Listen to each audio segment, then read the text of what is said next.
పడి మెట్ల పైకెక్కి గుడికేగు భక్తులకు ఎదురొచ్చే బంగారు స్వామి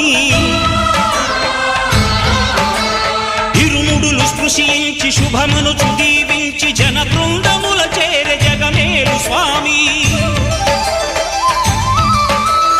తన భక్తులనరిల్చు తప్పులకు తడబడి ఒక పక్క ఒరిగెన ఓంకారమూర్తి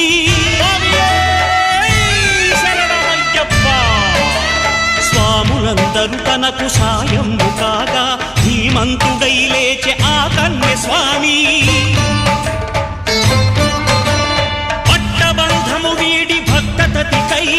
పరుగు పరుగున వచ్చే భూమిపైకి నరుడై